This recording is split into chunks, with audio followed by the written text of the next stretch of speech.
Live from downtown Detroit, home of WDIV and Click on Detroit, Local 4 News at 5 starts now. Holiday weekend is here, and with nice temperatures and low humidity, it starts out great, but have we set the bar too high? We'll track rain chances for the 3-day stretch coming up. Karen? All right, Ben, experts say this weekend is the make or break moment in the fight against COVID-19. Why what happens over the next 3 days could have an impact for months to come. He tried to get away and almost died doing it. Macomb County deputies chased a suspect from land to the water and ended up saving the suspect's life in the process. We want to start Local 4 News at 5 with breaking news right now on Detroit's west side. Let's get to Mara McDonald. She's live on the scene of a bad crash along 8 Mile. Mara, what happened? Kimberly, take a look behind me. You can see we've got multiple wreckers out here on 8 Mile near Cherry Lawn. 3 because you've had multiple huge hunks of car that have been spread throughout the road. As a matter of fact, eastbound 8 Mile has been shut down for more than an hour as police try and figure out what happened out here. A wreck that sent 3 children to the hospital. Imagine the force of this crash, so intense it ripped the engine out of this Ford Escape. That orange Challenger had its entire front end caved in. A man nearby heard the crash and came to help. And I seen the guy in the car, and then he was trying to get to his kids in the back seat of the car. And there was 3 of them in the car, and my neighbor, he helped me. He grabbed 2 of the kids out. He gave me 1. He was kind of limp. Those neighbors were going to take the children in their own cars to Sinai Grace, but when the ambulance rolled up, they handed them over to EMTs. All are described as teenagers, and 1 was not conscious. I couldn't get him to respond. Back here live, we are waiting on DPD to update us on conditions on these children. All we know from at least what the witnesses are saying is that their injuries were very serious. Unclear what happened here, what was the impetus for this wreck, but police accident reconstructionists are out here trying to figure it out as we speak. We're live on Detroit's northwest side. I'm Mara McDonald, Local 4. Okay, Mara, also breaking right now in downtown Detroit, I-375 is closed due to a semi-rollover. Sky 4 over the scene in the southbound I-375 lanes at Lafayette. We're working to find out more on the condition of the driver and what caused the crash. The freeway is closed as crews work to clean up the mess. We'll let you know when it reopens. And more breaking news at 5, this time in Plymouth. That's where crews are fighting a massive fire. Video from Sky 4 showing huge flames and a cloud of black smoke. This is happening on General Drive and Joy Road. Sources tell us there may be some sort of chemical involved. We'll continue to monitor the situation. Our other top story this evening, you're going to stop what you're doing and watch what happened as this wild chase unfolds. It started with a suspect on a scooter, then a chase on foot, and just wait until you see what happened when he jumped in the water. Here's Victor Williams. Macomb County Sheriff Anthony Wickersham says it all started with an undercover drug operation. Our sheriff's enforcement team was looking at a house that was selling narcotics in the city.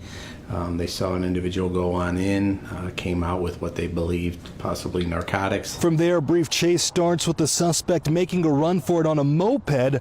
That is until he had the bright idea to lose officers once and for all. We're going to have to get out and huff it. At some point, he decided to cut through MacArthur Park in the city and thought the best way to evade the deputies was to jump into Clinton River and swim across. Get over here! But things don't exactly go as planned for the suspect as he realizes he can't swim and nearly drowns. Until one of the men he was running from ironically becomes his saving grace. Where our sergeant noticed that the individual was having a hard time in the water. And again, without hesitation, took off his shirt, his gun, and other valuables and ended up jumping into the river and bringing the individual back to shore safely. The 60-year-old suspect who already had a warrant, El Marlin, was arrested after being pulled from the water and taken to the hospital for a checkup. Sheriff Wickersham says it's just a testament of what the men and women go through in the line of duty, jumping at any opportunity to save a life, no matter who may be at distress. He didn't even hesitate, figured I got to get in there. I mean, they're dispatched to different runs and they never know what's going to be thrown in front of them, but when it comes, they're able to react and respond in the appropriate manner. I'm proud of the men and women of the Sheriff's Office because that's what they do on a daily basis.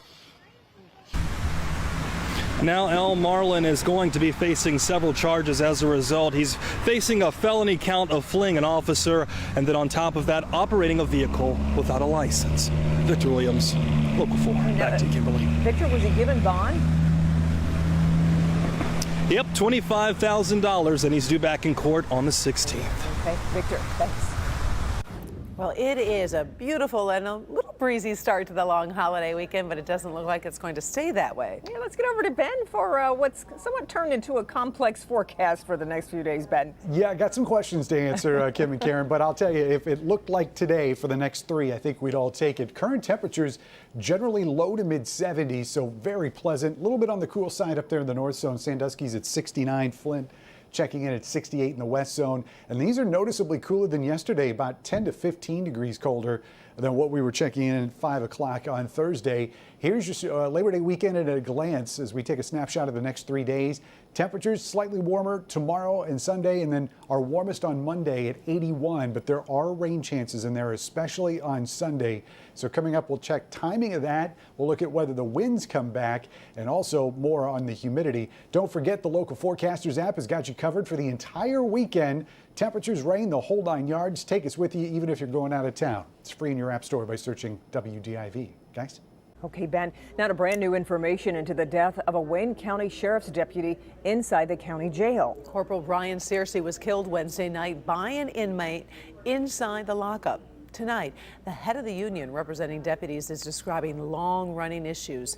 Rod Maloney is live this evening, and Rod, he says short staffing is a major problem, and that's not all. Oh no, Karen, Kimberly, this is a long-running story. I mean, the Division II jail here is about 100 years old inside. It's looking probably older than that. They're trying to get people to come work here. Very difficult to do when the pay is not very good. The benefits are so-so. And so what happens is the people who actually work here have very difficult jobs under very difficult conditions. And Reginald Crawford, the head of the union, said it's the most dangerous job in America. If you work in a corrections facility or a county jail, you're there for 8 and 16 hours a day with inmates. You have contact. There is no way of getting around it. That's why we have the most dangerous job in America. Reginald Crawford tells Local 4 he and the entire Sheriff's Deputies Union are in mourning, and they send their prayers and support to Corporal Brian Searcy's family. Crawford can't talk specifics because the investigation is ongoing, but he told us the jail's biggest shortcoming made dangerous conditions more so. I will say, though, in terms of contributing factors, there's a staff shortage. That is the main issue. There's a staff shortage, and I will state for the record that Corporal Searcy was working a second shift, a double shift, which is of 16 hours. Which is the norm for jail guards here. In fact, most days when they go to work, they don't know when they're going to head home. Often or not, after an 8-hour shift, emergency orders can come down, requiring working a second shift and sometimes a third. All of that on top of the fact that COVID ran through this ancient jail earlier this spring with more than 200 cases. 2 doctors, a nurse, and a deputy died. We understand, and they understand going to work every day, the conditions that exist, and they're working above and beyond the call of duty. Now, Reginald Crawford told me very clearly he has no problem with Sheriff Benny Napoleon. He says the sheriff is doing the best he can with what he has to work with, and if they do have problems, and they do, he says they work them out. But he says a lot of this will be solved when they get to the new jail, which is under construction right now, but that could take perhaps another year or 18 months. Reporting live downtown, Rod Maloney, Local 4. All right, Rod. The state reports a significant uptick in new coronavirus cases. Today's total of 982 is nearly 300 more than yesterday. Also, the state reports 7 new deaths from COVID-19 in the past 24 hours. The threat of the virus is looming over this Labor Day weekend, with public health experts warning this could be a make-or-break moment as we head into fall. Gatherings over Memorial Day and 4th of July both led to an increase in cases. A repeat situation would be even worse with schools reopening and flu season right around the corner. Please wear your mask. When I say socially distance, it means at all times, including with family members that you may not have seen for a few weeks, including with the neighbors down the street. Speaking in Detroit earlier this week, Dr. Deborah Birx said neighborhood events, including backyard barbecues, are currently one of the primary spreaders of the virus. You cannot tell if a person has COVID, and frankly, that person themselves may be so asymptomatic or so mild of a case that they don't know they have it. It's a warning echoed by local infectious disease experts. This is not a time to let up. Even though the cases are less, we're still seeing cases, and the only cases I've seen in the last week have all been people into large social gatherings, either indoors or outdoors, getting infected. So we know the people with the traditional risk factors, everybody knows those, but we also see young, healthy people who don't think it's their problem also getting sick and coming to the hospital, and there have been some deaths in those young, healthy groups. The concern is an end-of-summer spike that will hamper efforts to reopen schools and increase the risk of a twindemic with flu cases and COVID cases rising simultaneously. Schools will strictly be a reflection of what's happening in the community and what's happening in that county. Our job as citizens of that county is to ensure that we get the community spread down so that children do have the opportunity to go to school. Going into the fall, we know what to do. It is our behavior that starts cases and can stop cases. And Dr. Birx cautioned everyone, if you've been socializing without a mask or taking other risks, do not go visit your more vulnerable family members or friends. If you have to see them, she says, wear a mask and stay far apart. All right, we're just getting started here on a Friday. Let's check in with Tim Pamplin. We took a road trip to Sanford today. See how things are going there this Labor Day weekend. Sanford's coming back for sure. This mid-Michigan community normally sees summer out with a bang, but not this year. It's time for cleanup to get into high gear.